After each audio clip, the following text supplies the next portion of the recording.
Chess the musical is about, I say this, it's chess, not checkers.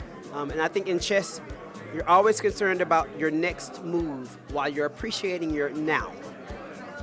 So it's a musical about love and strategically living this life victoriously.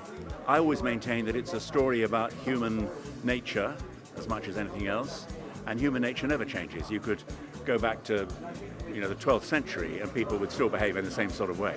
I really just wanted an opportunity to celebrate it in a sort of rock and roll style.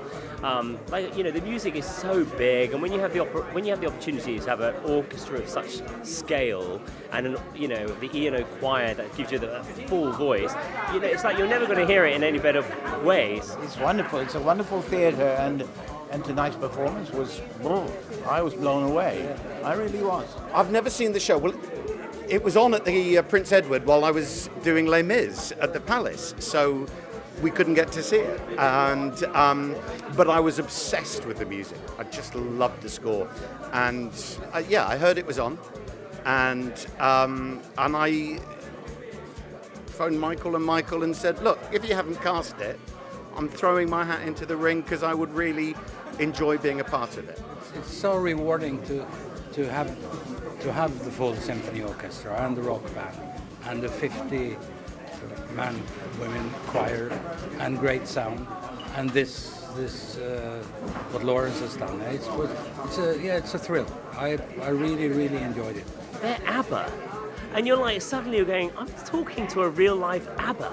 And sometimes you just go, well, you're another composer, and I've worked with some amazing composers, but you suddenly just go, Waterloo, I love that song. And I got to say to Benny today, he said, "Oh, thank you very much for singing my score so beautifully." And I said, "Thank you for the music."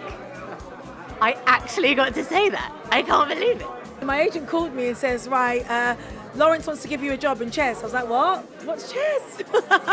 And then he said everything that was to do with the show. Of course, I know him so well. Everyone knows that song, and I was we're literally within 20 minutes talking to my agent. I said, "Put me on the phone to the director. I want to talk to Lawrence because he'll explain this the way that I need to hear it." And I just remember talking to Lawrence on the phone within 5 minutes of that conversation. I went, "You don't have to tell me anything else. I want this role."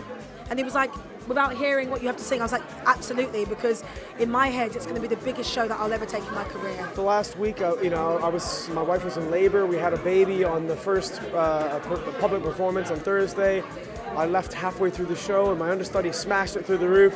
And I went to the hospital, and I had a miracle with my little baby boy being born, and my wife being, amazing and safe with all the change that happened. And then I went right back to the show after 3 hours of sleep on a hospital floor. Did Friday night's performance, and then did 2 on Saturday with another 3 hours sleep. And I thought, you know what? It's the magic of the theater. It's what you do. Those chess games.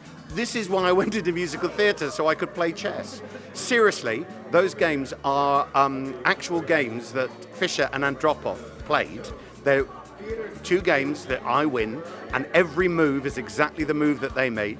The only difference is we're doing it with chessography, so we're doing it to the music.